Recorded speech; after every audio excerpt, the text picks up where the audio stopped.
Welcome to the Rugby Obsession Deep Dive. It is great to be here. Yeah, we are so glad you are joining us today. Because, well, imagine you are tasked with rewriting the entire tactical playbook of the world's most heavily scrutinized rugby team. Which is terrifying in itself. Right. And you have to do this just weeks before stepping into the hostile, high-altitude cauldrons of South Africa. Yeah, that is not exactly a gentle learning curve. Not at all. So how do you prevent the squad from completely mentally collapsing under the weight of that transition? That is the puzzle we are looking at today. We are exploring how Dave Rennie is solving exactly that by looking at his finalized management group for the All Blacks 2026 international season. And it really is an amazing group. It is. The mission today is to explore the profound impact of returning legends to the backroom staff. These are just highly positive, meticulously calculated moves setting the stage for a massive couple of years in New Zealand rugby. But before we get into the tactical weeds, I want to invite you to subscribe to the Rugby Obsession channel and newsletter.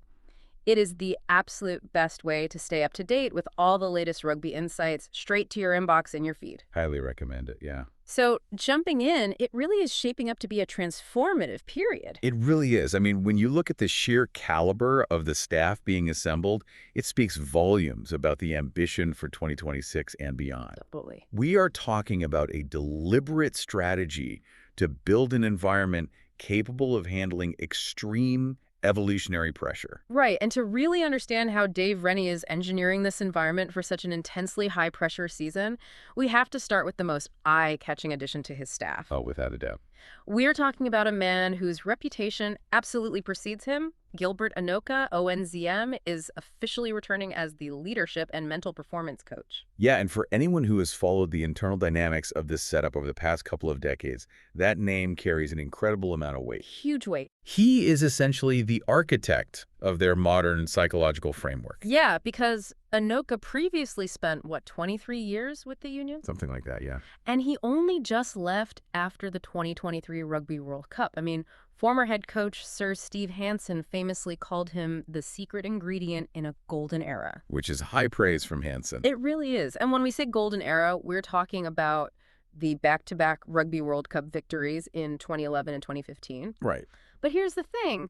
Since leaving in 2023, he hasn't exactly been resting on a beach. Not at all. He's been out in the wild.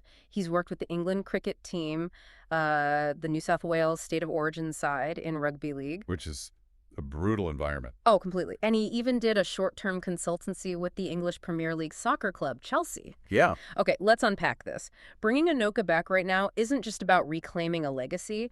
I mean, it's like a legendary rock band bringing their original producer out of retirement for their most important album. That is a great way to put it. Right. I am just marveling at the cross-pollination of sports knowledge he must be bringing back to the camp. You've got the methodical, days-long tactical patience required in Test cricket. Yes. Then the absolute brutal, zero-sum tribalism of State of Origin Rugby League. And on top of that, the ruthless, hyper-commercialized pressure cooker of Premier League soccer. What's fascinating here is that you've hit on the exact reason this is a forward-looking move rather than a backward-looking one. Oh, really? Yeah, because it would be very easy to look at Enoka's return and assume they are just relying on nostalgia, Well, like trying to bottle lightning from 2011 again. yeah, just getting the old band back together. Exactly. Yeah. But that fundamentally misunderstands how high-performance psychology actually functions. Enoka is bringing a freshly sharpened toolkit from these diverse, elite global environments. Right, he's evolved. He has. Yeah. And let's look at the immediate horizon for this team. They are facing an extended tour of South Africa this year. Which is massive. It is, and then followed rapidly by the build-up to the 2027 Rugby World Cup. And any rugby fan knows that a South African tour is a unique beast. We aren't just talking about a tough crowd. No, definitely not. We are talking about a visceral, deeply physical confrontation that drains a squad mentally before they even step onto the pitch. Precisely. And this is where the cross-pollination you mentioned becomes a tangible asset. How so? Well, by spending time with the New South Wales State of Origin side, Enoka has just been immersed in one of the few sporting arenas on Earth that matches the gladiatorial, high-stakes hostility of a test match in Pretoria. Oh, that makes a lot of sense. Yeah, he's seen how players operating in a state of absolute physical exhaustion manage their emotional regulation. Right. And then you factor in his time with Chelsea in the Premier League. That environment is defined by intense, relentless media scrutiny. Oh, yeah, the British press is ruthless. Exactly. Plus, massive financial expectations and a rotating cast of highly paid international personalities. So learning how athletes cope with that level of external noise has to be invaluable for a squad that operates under a microscope in New Zealand. Absolutely. I mean, where every single selection decision is debated at the national level. It's crucial. He returns not just as the man who helped win the 2015 World Cup, but as an evolved practitioner. He has tested his psychological frameworks across the globe. Wow, yeah. Think about the how of this for a second. If you have a younger captain who suddenly finds himself dealing with a controversial red card in the 65th minute at Ellis Park, Total nightmare scenario. right, the crowd is deafening and the tactical plan just goes out the window. Yeah. Enoka's job isn't to give a locker room pep talk before the game. His job is the preparation that ensures the leadership group instantly recalibrates their communication on the field without fracturing. I see. He installs the mental triggers that stop a panic cascade. I love that framing. He's putting the fire extinguishers in the building before the match even starts. Exactly that. Now, securing elite mental performance is just one piece of the puzzle, because that upcoming South African tour and the 2027 World Cup are going to place immense physical strain on the players, too. Oh, huge physical toll. So Dave Rennie also needed to secure the medical side of the house, and he went with someone he inherently trusts. Dr. James McGarvey is returning as the team doctor. Right, a role he previously held from 2020 to 2023. Yes, so another deeply familiar face returning to the fold. Which provides an enormous foundation of stability. And the history here is extensive. Rennie and McGarvey have a long working relationship together, starting way back with the New Zealand under-20s in 2010. That's a long time ago. Yeah, and then continuing at the Chiefs from 2012. When announcing this, Rennie explicitly stated that this existing relationship allows McGarvey to transition seamlessly into the group. Right. So what does this all mean? I have to push back a bit here on behalf of our listeners because I look at this and wonder, isn't there a danger here of becoming an echo chamber? That's a fair point. Like, if Rennie is just bringing in guys he's known since 2010 and the mental performance guy from a decade ago who is going to challenge his blind spots, is there a tangible, measurable, strategic advantage to hiring your old staff? Or are we just insulating the head coach from outside perspectives? It is a completely fair challenge, and honestly, it's the first question any critical observer should ask when a head coach assembles their backroom staff. Right. But if we connect this to the bigger picture of how international test rugby actually operates, the reality of the environment answers your question. Okay, lay it out for me. In elite international sports, the runway is incredibly short. Unlike club rugby, where you have players and staff together day in and day out, building culture over 9 months. Right, you get a whole season to gel. Exactly. Test rugby requires you to pull athletes from different franchises, flood them across the world, and suddenly operate flawlessly in a matter of weeks. Which is insane when you think about it. It really is. You literally do not have the luxury of a long honeymoon period to figure out how someone prefers to receive bad news. Right, so you basically bypass the 6 months of polite, awkward conversations and get straight to high-performance honesty. Exactly. You do not have time to build foundational trust from scratch. The role of a team doctor at this level is incredibly complex.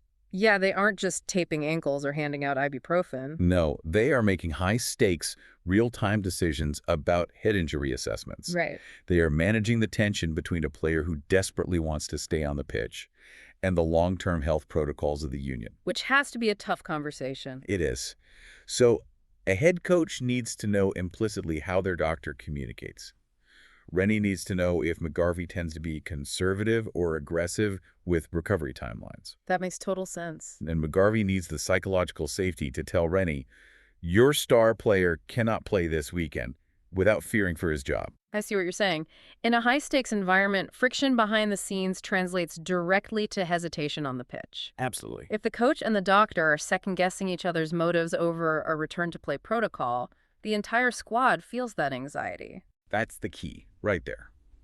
Removing operational friction is a massive strategic advantage. When a coach inherently trusts the medical data he's receiving, he can focus 100% of his cognitive load on the tactical execution. Which brings us perfectly to the tactical side of things, because the shifts happening on the field make these staff appointments utterly vital. I really do. But before we dive into how the blueprint of the team is fundamentally changing, I want to quickly remind you to subscribe to the Rugby Obsession channel and newsletter. It's definitely the best way to stay in the loop. It truly keeps you plugged into the heartbeat of the game, providing the context behind the headlines. Also, we really want to hear from you. Yes, please. What are your thoughts on Dave Rennie bringing back these familiar faces? Do you agree that the pre-existing trust between Rennie, Enoka, and McGarvey is a game changer, or do you have a different take? We'd love to know. Drop your thoughts, comments, and opinions in the comments section. We love seeing your perspectives and keeping the debate going. Yeah, it is always fascinating to read the listeners' takes on backroom dynamics. Always. Because as much as we celebrate the arrivals of Enoka and McGarvey, we also have to acknowledge the transitions out of the camp. Right. Making room for returning legends naturally means saying goodbye to some highly respected recent staff members. Yes, and this transition in the back room mirrors a much larger, more radical transition happening on the pitch. Definitely. Let's look at the outgoing staff first. Departing the setup are Dr. Surrey Evans and Dr. Martin Swan. Both phenomenal practitioners. Right. New Zealand Rugby interim CEO Steve Lancaster publicly praised their world-class expertise and the massive legacies they leave behind. And we should touch on what those legacies are because they were deeply embedded in the team's previous culture. Yeah, they were foundational. Dr. Surrey Evans is a forensic psychiatrist, famously known for his red-blue mind model, which was an incredibly influential psychological framework for helping athletes perform under pressure. Yeah, could you break that down a bit? Sure. For those who might not be familiar with the specifics, the red-blue mind model is essentially a tool for state awareness. The red mind is an unhelpful state. Like panic mode. Exactly. It's when a player is overwhelmed by pressure, operating on anxiety, reacting emotionally to a bad referee call, and just experiencing tunnel vision. Right. Then the blue mind is the optimal state. It's task-focused, grounded, accurate, and situationally aware. Okay. Dr. Evans' work was all about giving players the mental vocabulary to recognize when they were slipping into the red and the cognitive tools to deliberately shift back into the blue in real time. It's a brilliant way to quantify something as abstract as pressure. It really is. And alongside him, Dr. Martin Swan brought his Tewer Tapaway holistic health model to the team. Yes. This is a foundational concept in New Zealand health, conceptualizing well-being as a house with four walls: physical health, spiritual health, family health, and mental health. Right. If one wall collapses, the whole house is compromised. Swan integrated this deeply holistic view into the high-performance setup. And Lancaster made it very clear how highly valued both of these specific structured models were during their tenure. But, their departure signals a broader shift. Right. Because meanwhile, there are massive structural shifts happening on the field. Former player Stephen Donald has noted that the team is set to morph under Dave Rennie. That was an interesting choice of words. Very. He suggested they are moving away from Scott Robertson's previous, what Donald termed, unpopular game plan. Right. And they will instead be using the Chiefs and Hurricanes as a new playing blueprint. Here's where it gets really interesting. We're looking at this fascinating contrast. Okay. On one hand, you have the departure of these highly specific, structured psychological and health models, and on the other hand, you have this incoming massive strategic shift on the grass. This raises an important question, and it is really the crux of Rennie's entire management strategy. Which is? How does a team hold itself together mentally and emotionally when its entire tactical game plan is being uprooted and rewritten? Especially when you consider the difference in those blueprints. I mean, if we look at Robertson's previous system, it relied heavily on highly choreographed multi-phase structures. Very rigid. Right. It required perfect ruck speed and intricate pod formations to break down defenses. But as Donald pointed out, it became somewhat unpopular and arguably predictable, because if the opposition slowed the ball down, the whole system got bogged down. Yeah, it stalled out. Exactly. Now, shifting to a Chiefs or Hurricanes blueprint means moving toward a much higher tempo, expansive, and transition-heavy style of play. Exactly. The Chiefs style relies on striking off turnovers immediately, unstructured play, and high-tempo offloading. It's fast. Very fast. It demands rapid, instinctive decision-making under extreme physical fatigue. It embraces a certain level of chaos on the field to unsettle the opposition. Right. But playing chaotic, heads-up rugby requires an incredibly stable mindset. Oh, for sure. When you ask players to abandon their highly choreographed safety nets and play what is in front of them, there is going to be turbulence.